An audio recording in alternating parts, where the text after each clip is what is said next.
माझं घर कुठे आहे? मी व्यक्त होतो आणि मी संघर्ष करतो. मागील भागात 3 भाव समजून घेताना आपण प्रयत्न आणि धाडसाचा विचार केला. पण माणूस कितीही धावला, कितीही लढला, तर शेवटच्या दिवशी त्याला एका अशा जागेची ओढ लागते जिथे तो सर्व विसरून विसावू शकेल. आजच्या भागात आपला प्रश्न तोच आहे. माझं घर कुठे आहे? मी व्यक्त होतो आणि मी संघर्षही करतो.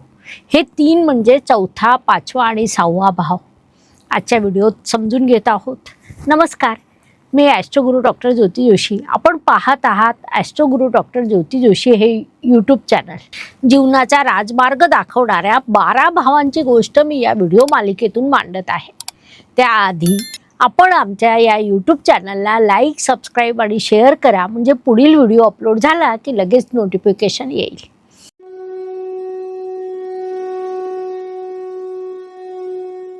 सर्वात आधी तुम्ही पाहू शकाल, ज्यांना पहिला भाग पाहता आला नाही त्यांच्यासाठी खाली लिंक दिली आहे.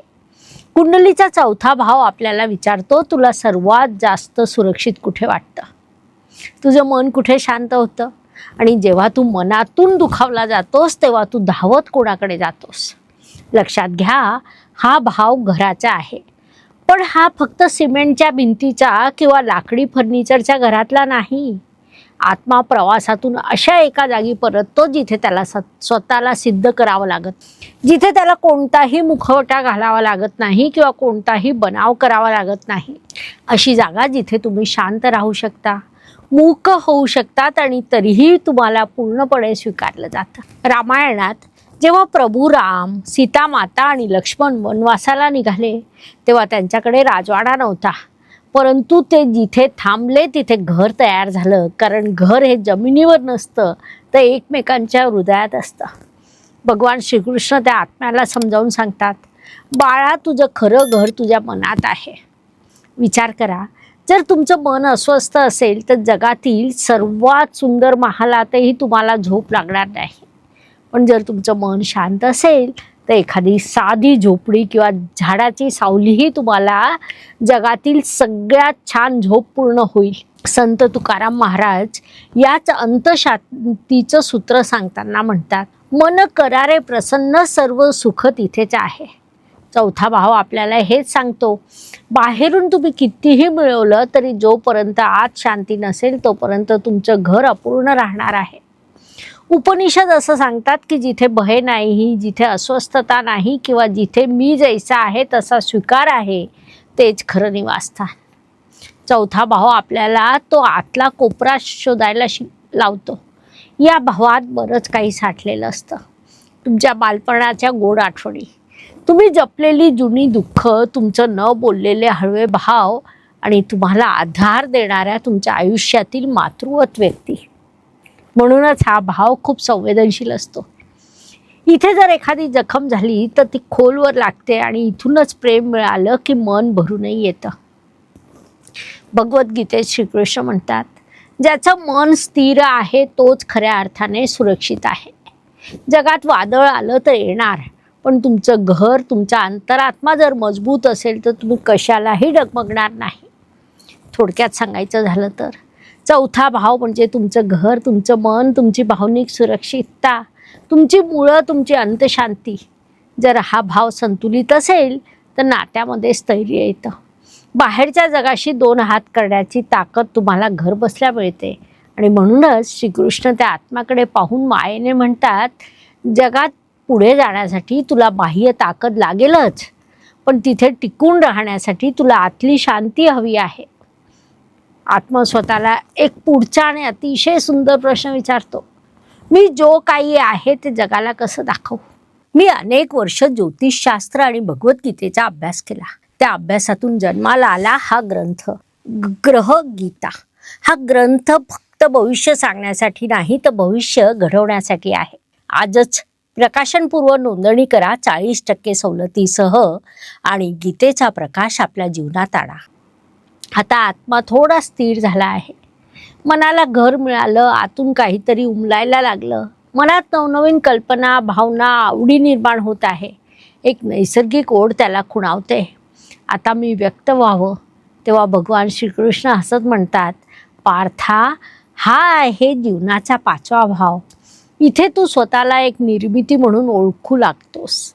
हा भाव आपल्याला विचारतो, मला नक्की काय आवडतं, मी कशात रमतो, माझी बुद्धी कशी चालते आणि मी माझं प्रेम कसं व्यक्त करतो. हा भाव फक्त बोलण्याचा नाही, तर तो तुमच्या सर्जनशीलतेचा आहे. इथे बुद्धी म्हणजे फक्त माहिती साठवण नाही, तर ती एक समज आहे. उपनिषद सांगतात की जिथे प्रश्न असतो तिथेच प्रगती असते. 5वा भाव आपल्याला आंधळेपणाने नाही तर जाणीवपूर्वक विचार करायला शिकवतो. कोणी चित्र काढतं, कोणी लिहितं, कोणी गातं, तर कोणी प्रेमाने कुणाचं संगोपन करतं. निर्मिती ही अनेक रूपात येते. श्रीकृष्ण सांगतात, जेव्हा तू स्वतःला लपवत नाहीस तेव्हाच तुझी कला जन्माला येते. संत ज्ञानेश्वर महाराजांनी किती सुंदर म्हटलंय, आनंदाचे देखे आनंदाचे नी बोले. ज्या कृतीत आनंद आहे तीच खरी अभिव्यक्ती, पण ही निर्मिती प्रेमाशिवाय अपूर्ण आहे. कबीर म्हणतात, त्याप्रमाणे जिथे प्रेम पोचत नाही तिथे ज्ञान अपूर्ण राहतं. 5वा भाव सांगतो की जिथे प्रेम आहे तिथेच तुमची निर्मिती टिकते. भगवद्गीतेत श्रीकृष्ण म्हणतात, स्वधर्मे निधन श्रेय. दुसऱ्याची नक्कल करून चमकण्यापेक्षा स्वतःच्या मार्गावर राहणं श्रेष्ठ आहे. 5वा भाव आपल्याला स्वतःची शैली आणि स्वतःची भाषा शोधायला शिकवतो. हा भाव केवळ स्वतःपुरता नसून तो भविष्याशी जोडलेला असतो. कारण आपण जे निर्माण करतो तेच उद्याच्या पिढीसाठी संस्कार म्हणून मागे उरतं. थोडक्यात 5वा भाव म्हणजे बुद्धी आणि समज, सर्जनशीलता आणि आनंद, प्रेम आणि निर्मिती. श्रीकृष्ण म्हणतात, तू जे निर्माण करतोस तेच जगाला देतोस आणि शेवटी तेच तुला परत मिळतं. आज स्वतःला विचारा, मी माझं खरं रूप जगासमोर मांडतोय का? जर उत्तर हो असेल तर समजा तुमचा 5वा भाग जागा झाला आहे.